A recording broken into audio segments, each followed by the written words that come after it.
The front-end co-workers were jealous of me because I would talk to men in other departments.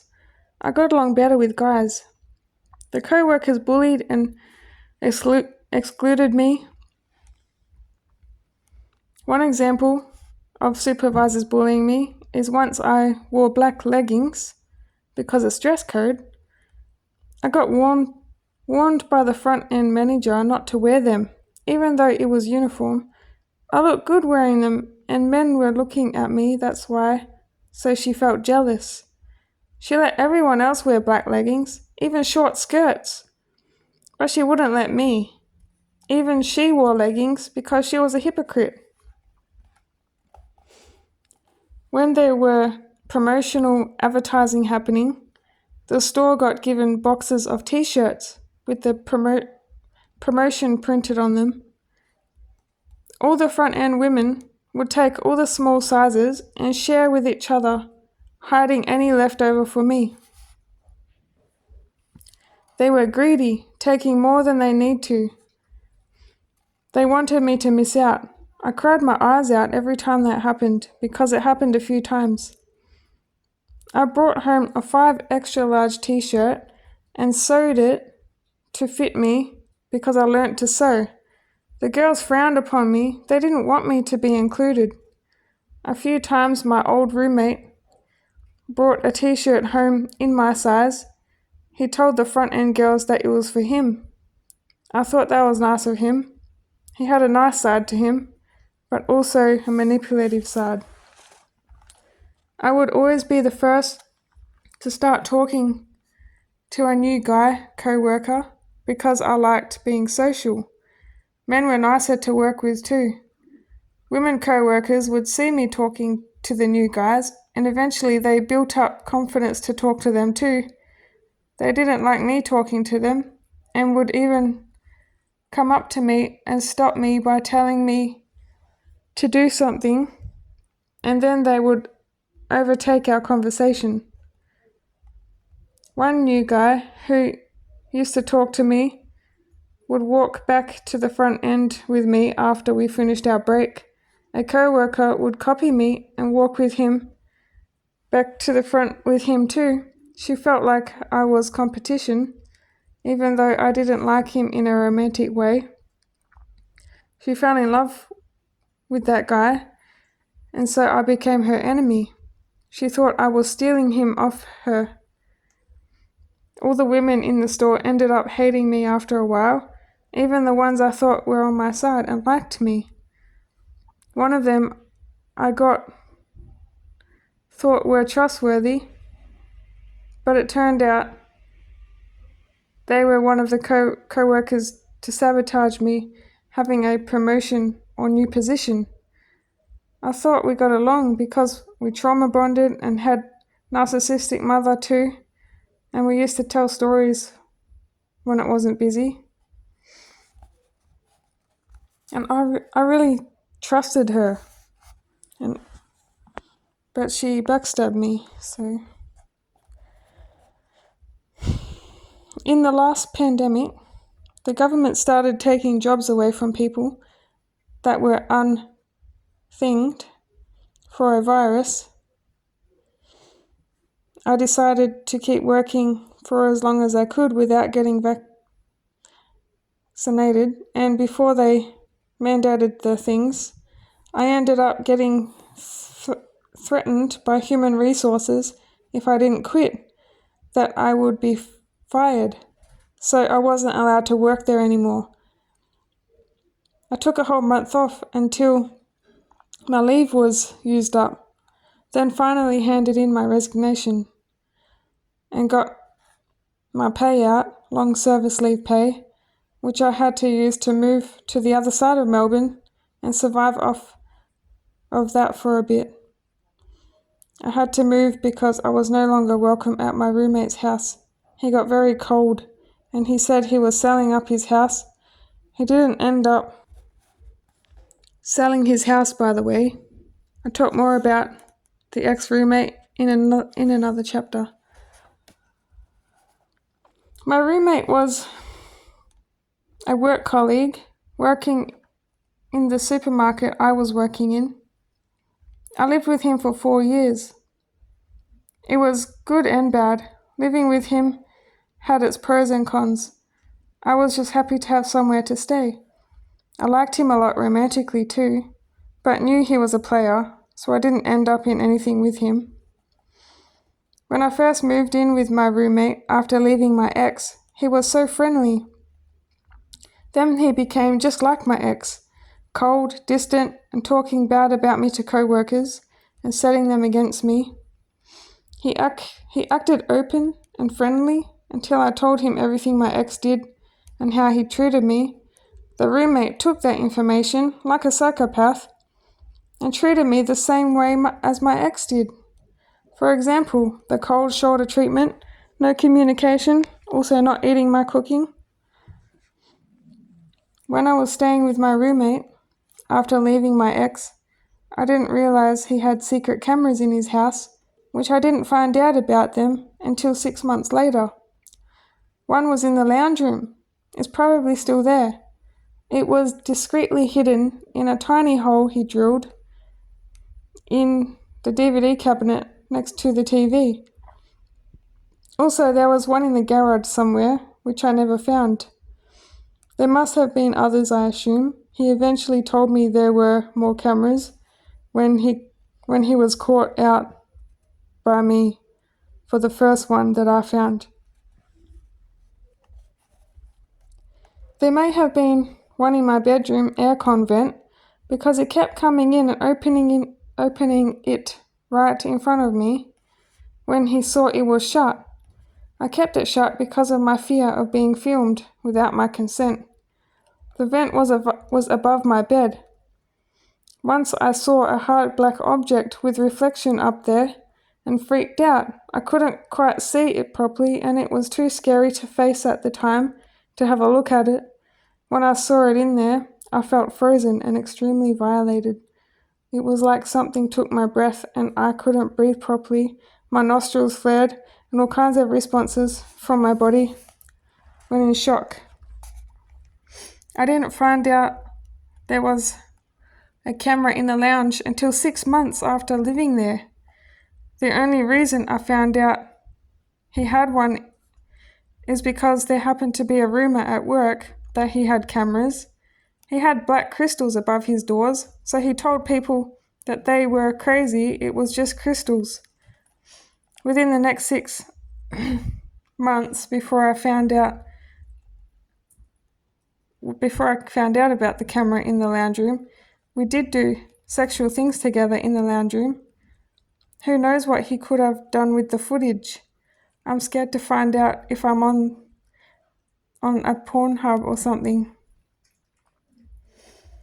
I also told some family members back when I still had family in my life, well, connected on Facebook and that, about the secret cameras.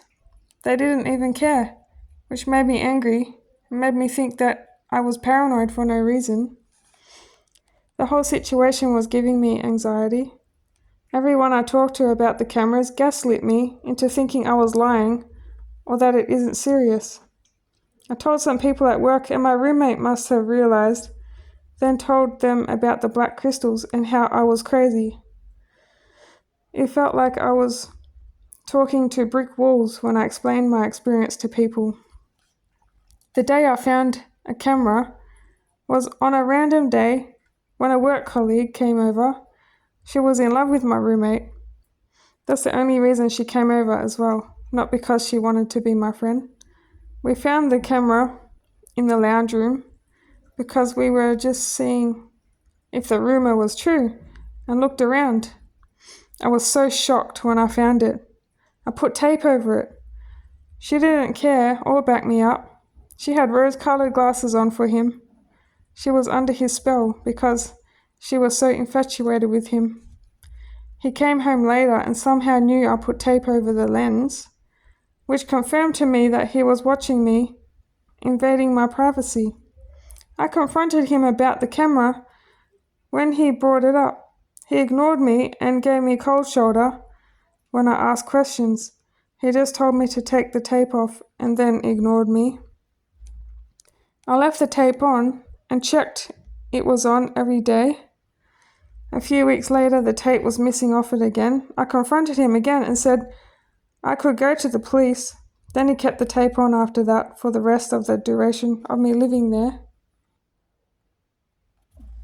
After about 3 years living with the roommate, I felt like I was so unwelcome because of his mind games and cold shoulder treatment, because it just got worse and worse. So I felt that I had to move. He made me literally feel like I had to tiptoe around and not leave one crumb of evidence that I existed. He also said to me that me living there was a cock blocker for him. That made me feel like I was in the way all the time, too. He was a player and had women over when I wasn't home. I was just a burden to him. I found a unit in Seaford, advertised on Facebook, close to a beach, which was connected to the new landlord's unit. I couldn't believe it when I got accepted to go look at it. I was so excited but scared as well, because I had to live on my own for the first time. It was a private rental. I was financially struggling when I moved there. God provided everything I needed. He provided money for me, which I received from my tax return just in time, and my electricity bill was free for 2 weeks. I always had just enough. I had my 2 original cats with me, who comforted me. They didn't like it there. It was a small unit and a huge downgrade from the bigger, air-conditioned house my old roommate had. I got accepted to move in there, so I moved in, but I realized the landlord was a control freak. I should have picked up on the red flags when I went to inspect it. I saw fleas and I asked about it because I had cats, so it was a concern. He arrogantly said over text that the unit was properly cleaned and that I should be grateful. I was desperate, so I didn't think more about it. When I moved to Seaford, the landlord guy started treating me like I was his property. He had a wife too, who lived with him right next door.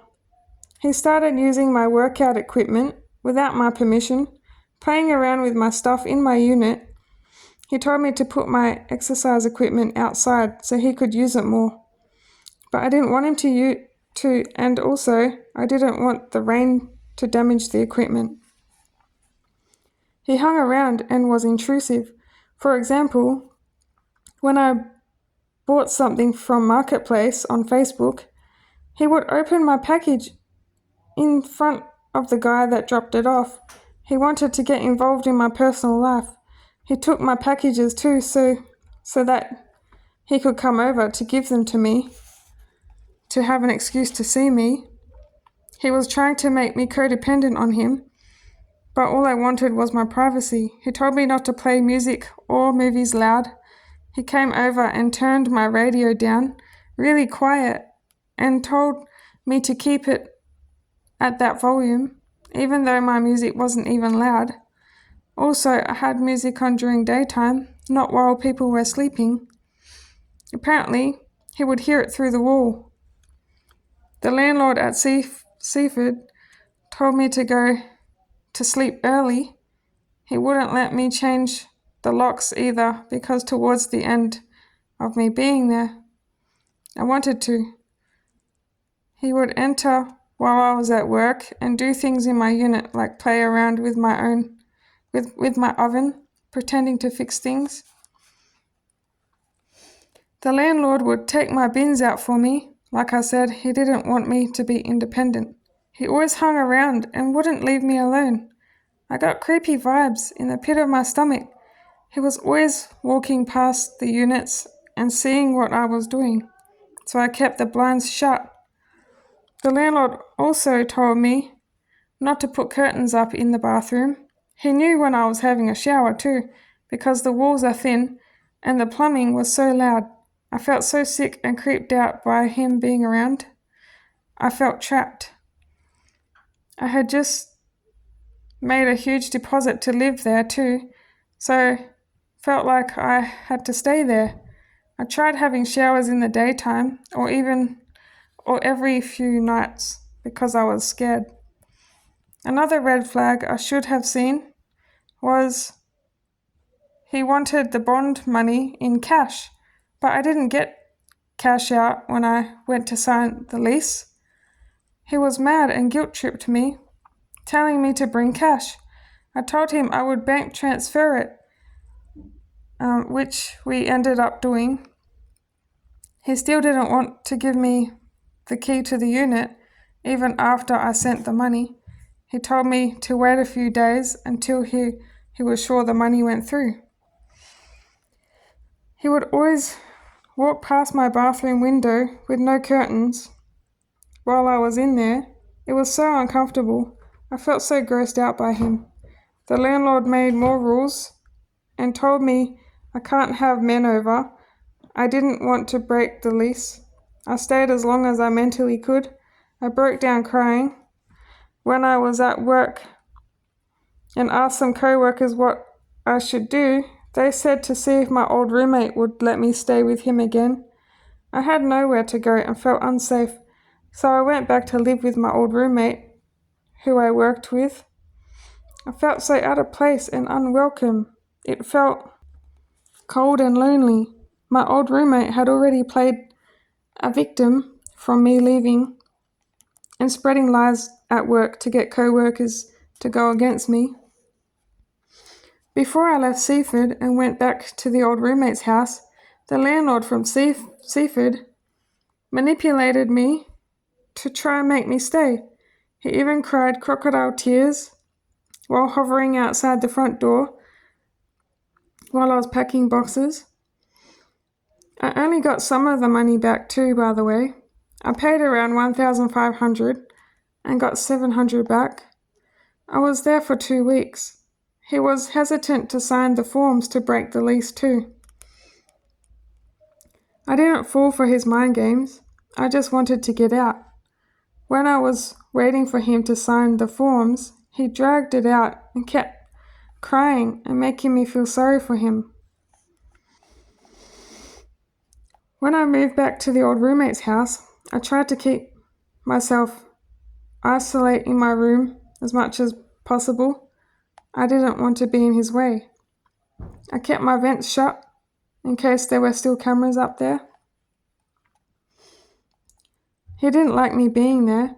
It was even worse going back there for the second time. I spent so much of my savings moving.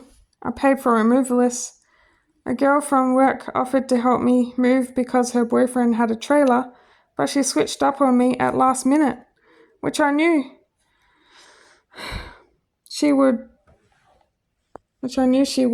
because I'm used to girls switching up on me. So lucky I had a backup plan and had money for removalists. I had to pay for junk removal and stuff too, because I had so many boxes and stuff. The truck drivers laughed at me because they had to move all my stuff to Seaford and then back again to Cranbourne. Somehow, some way, I always seemed to get the money I needed from God. Tax return, back pay, or extra shifts. I almost emptied my credit card though, had to pay that back. It was an expensive experience and a waste of energy moving to Seaford. I should have just stayed at the roommate's house and maybe looked for a proper rental through an agency. The only good thing that came out of that experience was at least I got rid of a lot of junk I had stored in boxes next to my bed from when I left my ex. It was mostly just kitchen stuff, and I think fabric scraps from my sewing I was doing while living at the roommate's house. During the last wave of the pandemic, I lost my long-term job of 9 years at the supermarket that I was forced to quit.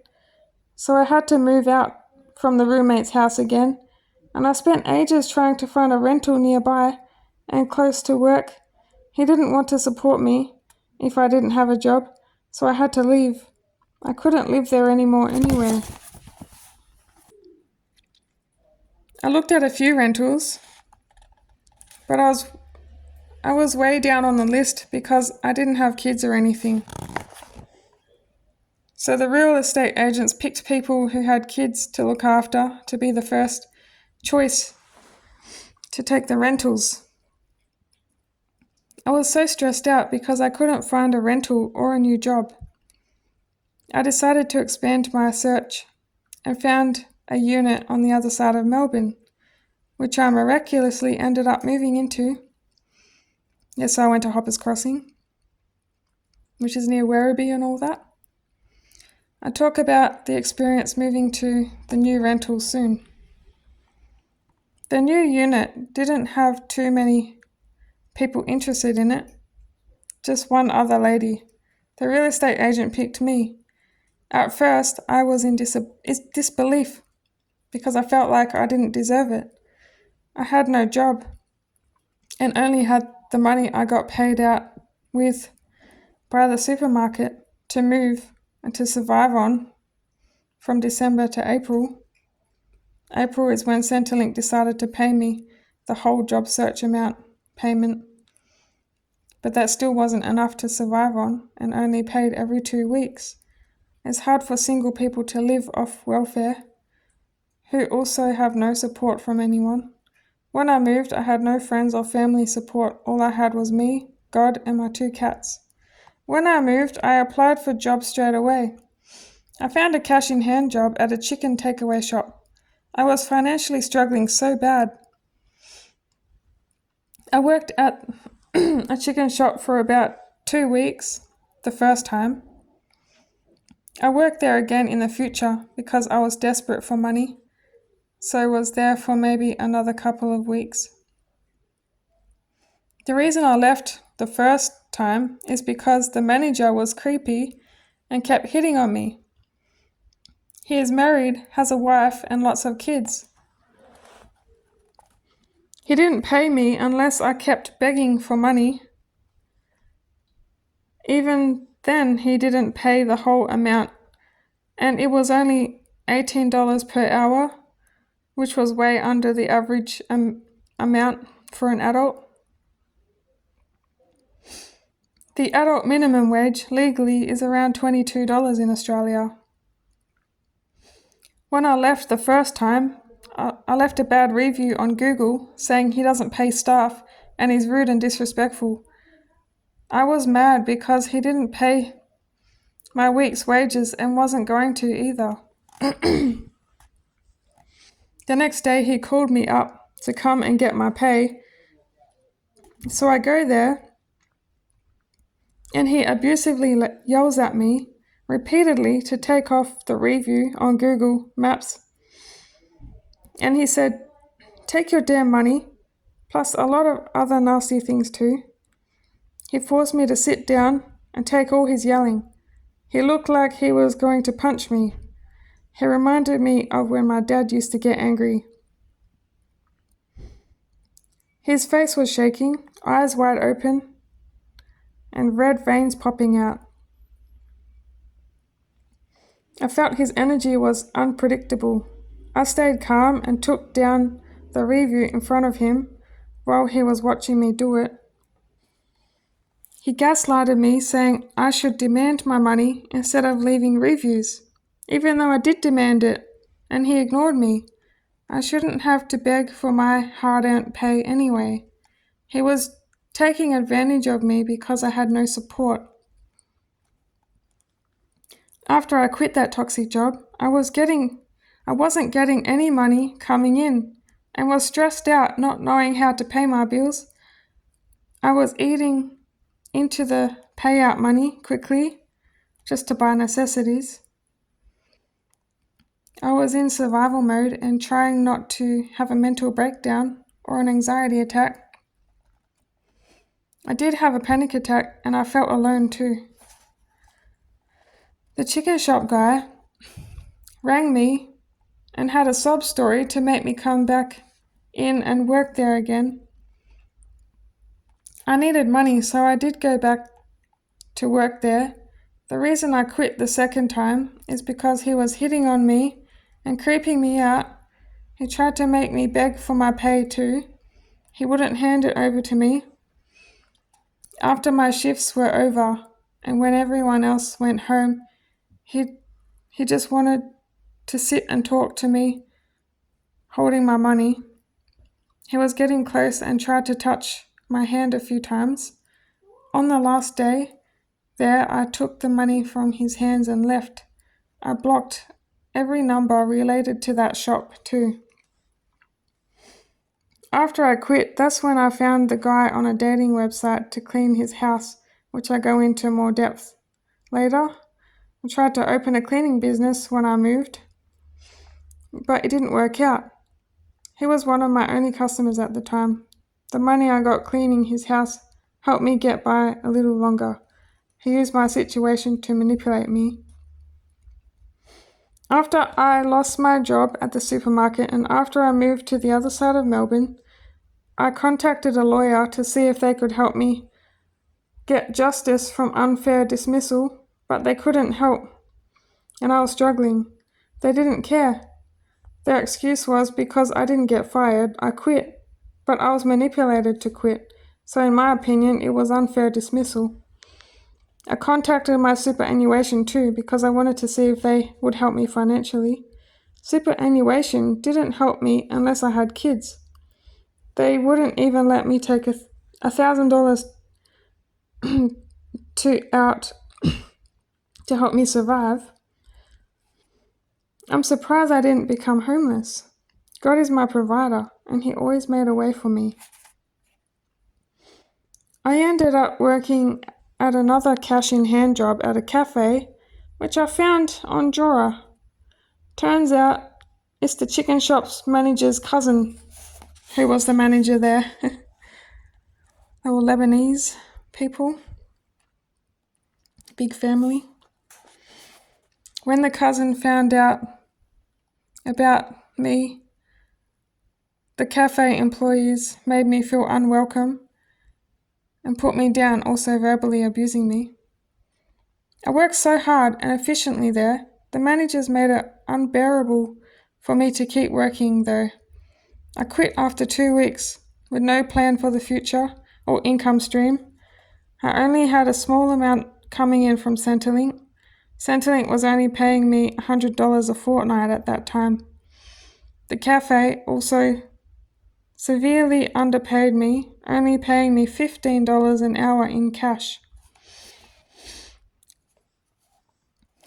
There were a lot of narcissists working there, and the woman turned on me because I was positive and happy.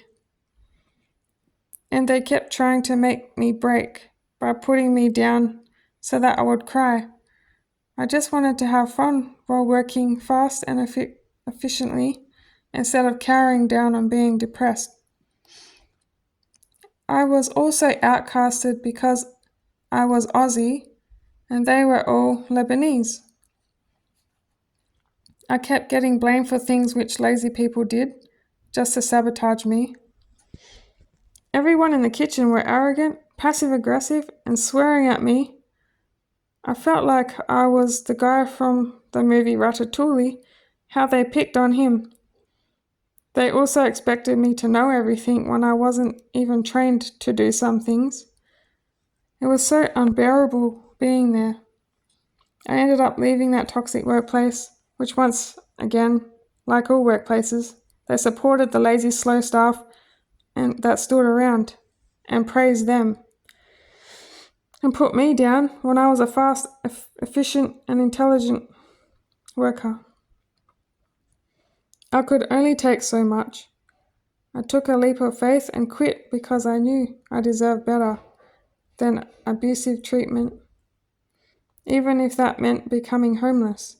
I had no job, Centrelink wasn't paying me enough, I had rent to pay, and I was in severe anxiety. I didn't have furniture yet and was watching TV on the floor. I had a fold-up chair as well. I was struggling so bad. I was going to the laundromat for about 6 months until I found a free washing machine on Facebook. Had no aircon. And during summer, the first 2 summers without aircon, it was so horrible. And one of my cats fainted. Yeah. I tried promoting my cleaning business, and I found one customer, but it wasn't for long. I put 500 flyers and business cards out into letterboxes and had no callbacks. Also, Facebook ads weren't reaching customers. Facebook decided to shadow ban my cleaning page anyway for no reason. So I decided to give up my cleaning business. I lost hope. I had to just struggle on minimum Centrelink payments, wanting to end. At one point, I had to use all the payments straight onto rent and bills. If I didn't get a job soon, I had fears of losing stability and didn't want to become bankrupt. I started dating a guy from a dating website who I cleaned his house for when he found out I was struggling. On our first date, we went to St. Kilda Beach. It was a stinking hot summer too. It was a fun date because we went swimming in the ocean. We went on the Ferris wheel on the beachfront, I did have photos in this book, but Amazon wouldn't let me upload this book if it had photos in it, so I had to take the photos out. But it had a photo of me on the Ferris wheel. He let me and my cat stay for a week because it was too hot to live in my unit that I moved to. I struggled with the heat from having no aircon, and I really hated it. My girl cat fainted, like I said. Eventually the owners put aircons in, and I was so happy. I started cleaning the guy's house so I could get some extra money to buy necessities. We were dating for a while. Then one day I was cleaning his house and he had a woman over, half naked in his bed. Also, he got naked with her and they laid under the blankets together. I finished cleaning the house because I really needed money. I pretended like it didn't affect me the whole time. My confidence was at all-time low. I put on a brave poker face. It was awkward going in their room to vacuum and mop with them in bed together. I felt humiliated. Later, I see photos that they went on the Ferris wheel together too. He must do the same thing with every girl he meets. This girl was rich, so that's probably why he didn't care about me and how I felt. On that day, it was nearly his birthday too, and I had bought him a gift, a NutriBullet, and gave him a hand-sewn necktie as a gift too. He opened them and was happy, but I wasn't after seeing them together naked. I had to act happy. I should have just took the gift back for a refund and kept my handmade gift, but I was too nice and didn't want to miss out on the payment for cleaning his house for him. After that time, he had the audacity to ask me to come over and clean again, and I said no. He said, why not? Because of her. I said, why do you think? Then he said he didn't do anything wrong and that I'm overreacting. Then I said, imagine being in my shoes. Then he finally said sorry, but he didn't mean it. He worked in construction, and a few times I would go and do end of builder's clean at the sites he was working at, and I was getting paid for it. At first, I was getting paid for the first few houses that I cleaned, by the construction company. Then the construction company stopped paying me for a few cleans. They weren't paying my invoices that I sent them. I asked them several times for my money over text and calling the main boss, and they kept dodging and avoiding me. Even though they avoided paying me, they still asked me to do more cleans for them. The audacity. I went to debt collectors and finally got my pay 5 months later. I didn't get all the money back because I had to pay the debt collectors a fee. One sister of the guy I was dating helped me out a bit because she needed a cleaner and asked me to do it. I cleaned her house a few times and helped her do an end of lease clean because she was moving. She gave me some furniture which I needed. I was so grateful. She also told me all about her brother and how he doesn't respect women or respect her. His sister bought me sushi and I had never tried it before. I got addicted to sushi for a while because it tasted so good. It started giving me acid reflux, so I stopped eating it. A few months went by and I was running out of money again. I was all alone with no job or help from anyone. I laid on my bed and cried my eyes out. All the job callbacks wouldn't hire me because I decided not to take a vaccine for a virus. I felt absolutely at my lowest. When I was crying my soul out, the phone rang, and it was a small cleaning company. The time that phone called, it was 2:22 p.m., and I knew it was my angels and God helping me. I took the job and was getting $400 a week to start with, then eventually $600 a week. It was a huge relief.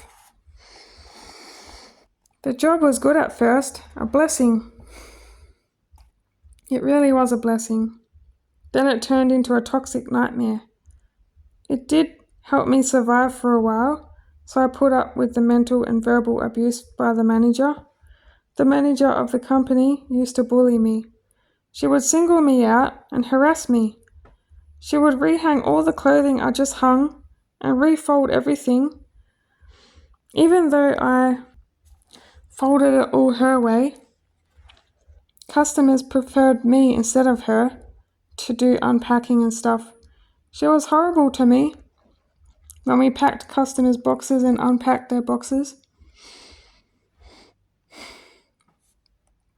I also kept asking her to just give me cleaning jobs, not packing and unpacking jobs. But she sent other people to clean houses, and I had to do packing jobs with her. She wanted to be around me, that's why, to be a narcissist and bully me. I think she was jealous of me or something.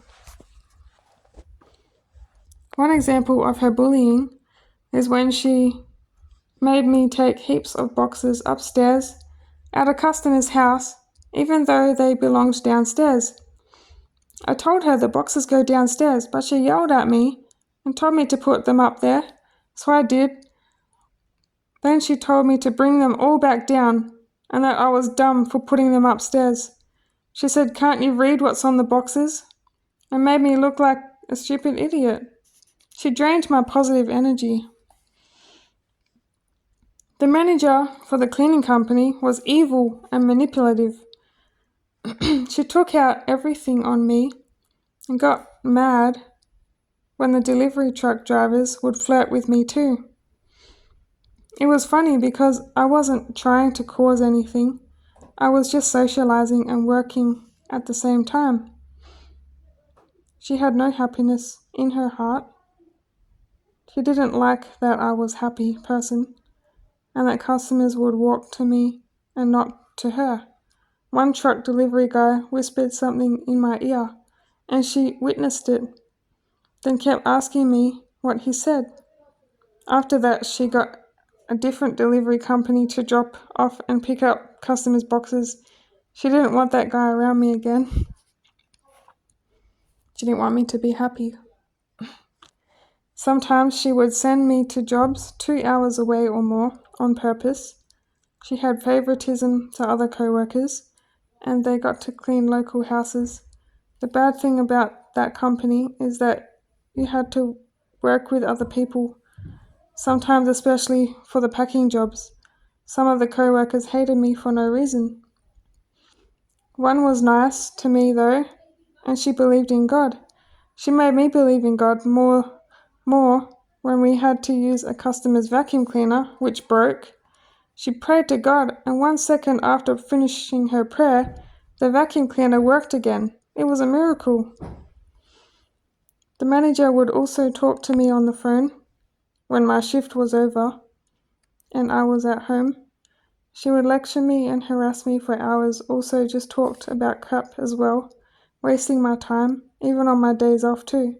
I dreaded answering the phone. I hated seeing her number buzzing on my phone. I didn't like her voice. It was nagging. She tried seeing what I was doing in my free time. She was controlling and telling me what to cook for dinner and stuff like that.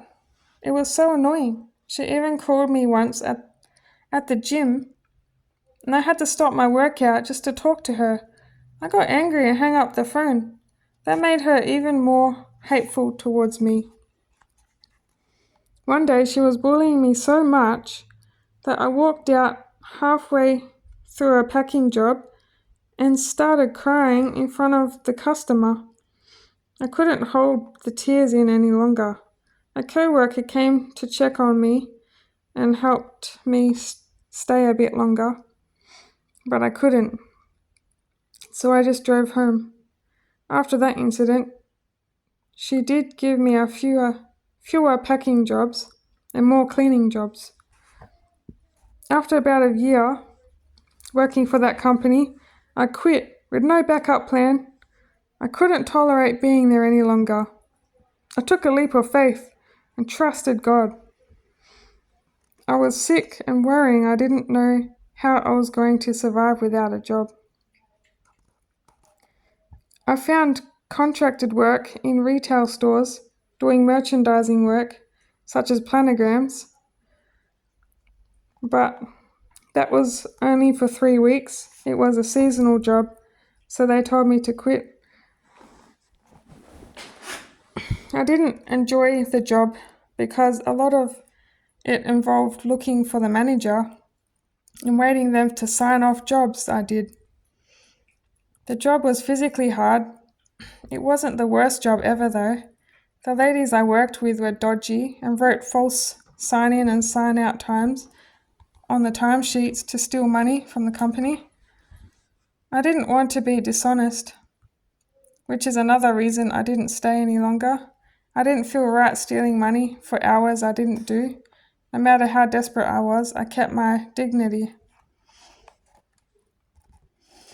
For about 2 days, I tried door dashing, but it made me want to pull my hair out. Google Maps doesn't have navigation inside shopping centres, and it stressed me out. It wasn't worth it to me either because I felt like it didn't pay me enough for all the driving and waiting around. After that, I was jobless again, but at least Centrelink were paying me to get by at that time.